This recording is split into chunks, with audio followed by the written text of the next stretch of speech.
You are watching Rahinijar TV with Ilama Sayyid Abdul Basit Bukhari.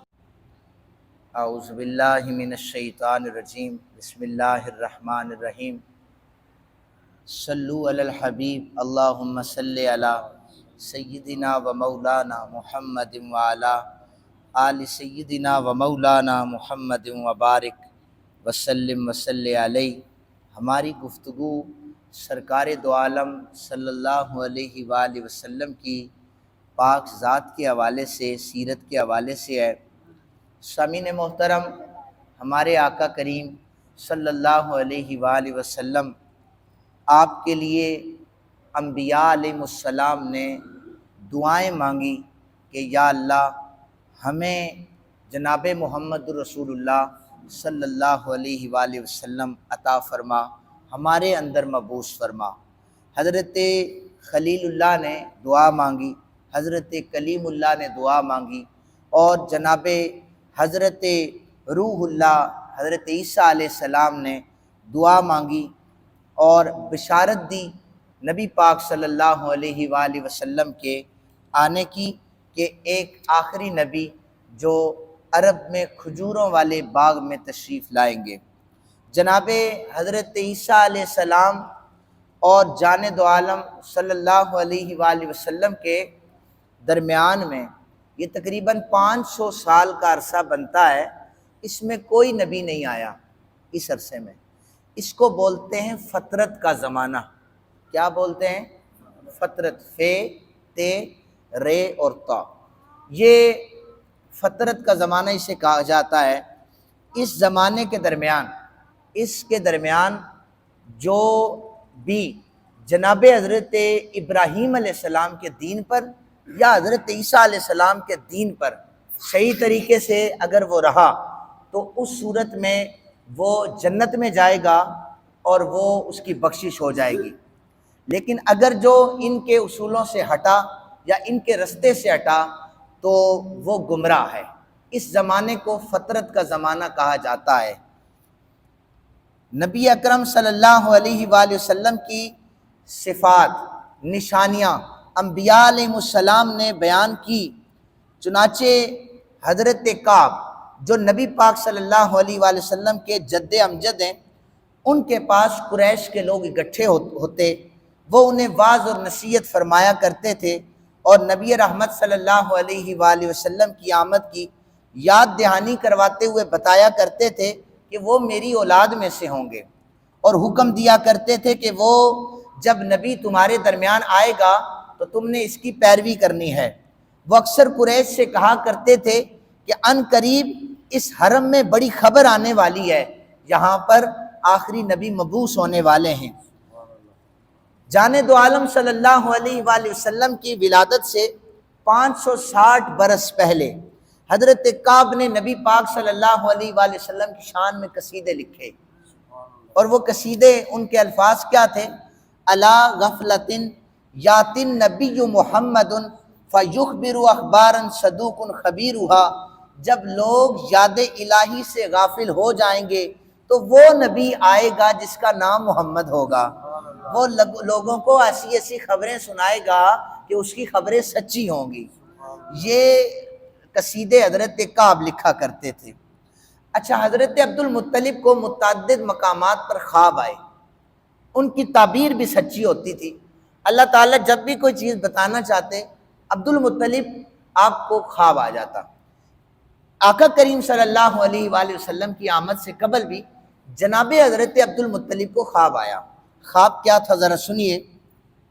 حضرت عبد المطلب اس خواب سے خوف زدہ ہو گئے۔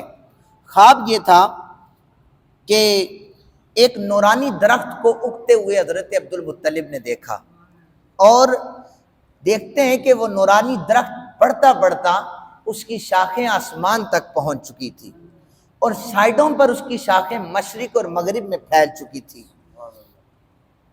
وہ اتنا نورانی درخت تھا کہ ہر شے اس کی وجہ سے روشن اور منور نظر آ رہی تھی۔ سورج کی روشنی سے 70 گنا زیادہ روشنی اس درخت کی تھی۔ اس کے سامنے عرب اور عجم کے سب سجدے میں پڑے ہوئے تھے۔ درخت کی بڑائی، نورانیت اونچائی، ہر جگہ پر نورانیت تھی، اور وہ بڑھتی چلی جا رہی تھی، نظروں سے اوجھل ہو رہا تھا، اور وہ دکھائی بھی یعنی نہیں دے رہا تھا کہ کہاں تک اس کی حدیں جاتی ہیں۔ حضرت عبد المطلب کہتے ہیں میں نے قریش کے لوگوں میں سے کچھ کو دیکھا، ٹہنیوں سے وہ لٹک رہے ہیں، تو اور وہ ٹہنیوں کو کاٹنے کے لیے آگے بڑھتے ہیں، اور ایک شخص خوبصورت جوان آگے بڑھ کے انہیں مارتا ہے اور انہیں نیچے گرا دیتا ہے اور ان کی آنکھیں نکال لیتا ہے۔ وہ ایسا حسین و جمیل تھا کہ اس طرح کا حسین بھی میں نے پہلے نہیں دیکھا تھا۔ اس کے جسم سے خوشبو ایسی مہک رہی تھی کہ عطر و مشک و عنبر سے بھی زیادہ کمال کی تھی۔ حضرت عبد المطلب کہتے ہیں مجھے بھی شوق ہوا کہ درخت کے ساتھ لٹکوں، میں لٹکنے لگا، مجھے روک دیا گیا۔ میں نے پوچھا لمن النصیب، کس کی اتنی سعادت ہے اس درخت سے لٹکنے کی، یا کون اس کے قریب جائے گا؟ جواب آیا اس کے ساتھ وہی جڑے گا جسے بارگاہ الہی میں لکھ دیا جا چکا ہے۔ نبی پاک صلی اللہ علیہ وآلہ وسلم کے ساتھیوں کے حوالے سے کاہنہ کو حضرت عبد المطلب نے سارا خواب سنایا۔ کاہنہ نے خواب سنا نا، اس کے چہرے کا رنگ بدل گیا، کہنے لگی اگر یہ آپ کا خواب سچا ہے، آپ کی صلب سے ایسا عظیم انسان پیدا ہونے والا ہے جو مشرق اور مغرب کا مالک ہوگا اور زمین و آسمان والے اس کے ترانے پڑا کریں گے۔ انتظار کی گھڑیاں ختم ہو گئی۔ سیدہ طیبہ طاہرہ جناب آمنہ سلام اللہ علیہا کے گھر 12 ربیع النور شریف کو میرے آقا کریم صلی اللہ علیہ وآلہ وسلم پیدا ہو گئے۔ آپ مبعوث ہوئے۔ اچانک سیدہ نے دیکھا جب رات جا رہی تھی، دن آ رہا تھا، 4 آنے والی عورتوں نے آ کر سیدہ پاک کو مبارک دی۔ حضرت آمنہ پاک نے پوچھا آنے والیوں تم کون ہو؟ ایک نے کہا میں فرعون کی بیوی حضرت آسیہ ہوں، دوسری کہنے لگی میں مریم ہوں، تیسری نے کہا میں حضرت ہاجرہ ہوں، اور پھر چوتھی نے کہا میں حضرت حوا ہوں۔ آنے والیوں تم کیوں آئی ہو، کس لیے آئی ہو؟ صبح تہجد سے پہلے کا وقت ہے۔ وہ کہنے لگی ہم اس لیے آئی ہیں کہ آپ سید الانبیاء کی اماں بننے والی ہیں، ہم آپ کو مبارکباد دینے کے لیے آئی۔ یہ اپریل کا مہینہ تھا، موسم بہار عروج پر تھی، اور 22 اپریل یہ جو انگلش تاریخ ہے 22 اپریل 571 عیسوی، یہ تاریخ ہے نبی پاک صلی اللہ علیہ وآلہ وسلم کی پیدائش کی۔ 12 ربیع الاول سوموار کا دن تھا، اور نبی رحمت صلی اللہ علیہ وآلہ وسلم اس پاک جگہ پر مبعوث ہوئے۔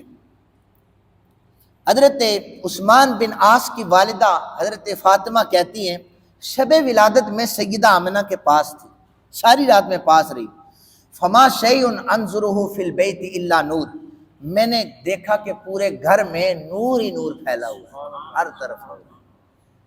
شفا بنت اوف جو شب ولادت وہ بھی سیدہ پاک کے پاس تھی، وہ کہتی ہیں وَأَدَالِ مَا بَيْنَ الْمَشْرِقِ وَالْمَغْرِبِ، میں دیکھ رہی تھی مشرق اور مغرب میں نور جھلک رہا تھا۔ خود سیدہ فرماتی ہیں فَلَمَّا فَصَلَ مِنِّي خَرَجَ مَعَهُ نور ادا بھی ماں بین المشرق والمغرب، جب وہ مجھ سے منفصل ہوا تو اس کے ساتھ ایسا نور ظاہر ہوا جس سے مشرق بھی روشن ہو گیا، مغرب بھی روشن ہو گیا۔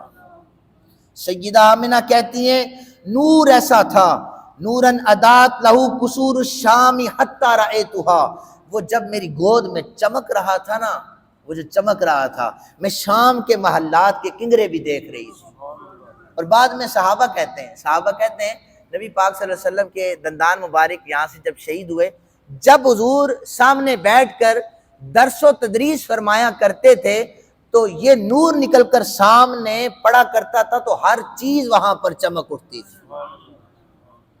تو اتنا نور سرکار دو عالم صلی اللہ علیہ وآلہ وسلم کی ذات سے پھوٹا کرتا تھا۔ جان دو عالم صلی اللہ علیہ وآلہ وسلم کی ولادت ہوئی تو حضرت جناب عبد المطلب، آپ دادا جان تھے، آپ نے گود میں اٹھایا تو آپ نے دیکھا کہ پیشانی سے نور نکل رہا ہے، آسمان کی طرف جا رہا ہے۔ حضرت عبد المطلب نے کہا زمانے والوں یاد رکھنا میرا پوتا وہ ہے، ایک وقت ایسا آئے گا زمین والے بھی میرے پوتے کے ترانے پڑھیں گے، عرش والے بھی میرے پوتے کے ترانے پڑھیں گے۔ اب ذرا سنیے گا، سیدہ آمنہ ولادت کی کیفیات بیان کرتی ہیں، کہتی ہے ثم وقع علی الارض معتمدا علی یدی، جب وہ زمین پر وارد ہوئے تو دونوں ہاتھ زمین پر ٹیکے ہوئے تھے، دونوں ہاتھ زمین پر ٹیکے ہوئے تھے۔ ثم اخذ قبضۃ من تراب، اور پھر زمین پر ہاتھ مار کر مٹھی میں مٹی کو بھر لیا، ورفع راسہ الی السماء، آسمان کی طرف مٹی کو اڑا دیا، وقال بعضهم جاسیا علی رکبتیہ، بعض روایات میں ہے کہ گھٹنے ٹیک کر وہ آپ صلی اللہ علیہ وآلہ وسلم تشریف فرما تھے۔ اس انداز سے آپ کی ولادت کی خبر جب قبیلہ بنی لہب سے تعلق رکھنے والے ایک ماہر فال نکالنے والے شخص کے پاس پہنچی کہ وہ جو پیدا ہوئے ہیں اس کیفیت میں پیدا ہوئے ہیں، ناف کٹی ہوئی ہے، ختنے کیے ہوئے ہیں، سرما لگا ہوا ہے، بالوں میں کنگھی کی ہوئی ہے، اور وہ پاک ہیں، خوشبوئیں آتی ہیں اور وہ پاک کرنے والے ہیں۔ اس نے کہا لئن صدق ھذا الفال لیغلبن ھذا المولود الارض، اگر یہ فال سچی ثابت ہوئی، یاد رکھو یہ نومولود جو ہے روح زمین پر غالب ہو جائے گا۔ یہ کیفیات میرے آقا کریم رؤوف الرحیم صلی اللہ علیہ وآلہ وسلم کی پیدائش کے لمحات میں تھی، اور میں یہ بھی نہیں چاہتا کہ ساری چیزیں آپ کو ایک ہی دن بیان کر دوں، تشنگی میں باقی رکھنا چاہتا ہوں کہ آہستہ آہستہ یہ محبت کا جام آپ کے سینوں میں اڈھیلا جائے تاکہ آپ محبت برے لمحات میں سے لطف اندوز ہوں۔ تو اللہ تعالیٰ سے دعا ہے اللہ تعالیٰ ہمیں ان دنوں میں زیادہ درود پاک پڑھنے کی توفیق عطا فرمائے، اور سرکار دو عالم صلی اللہ علیہ وآلہ وسلم سے سچی محبت کرنے کی توفیق عطا فرمائے۔ وما علینا الا البلاغ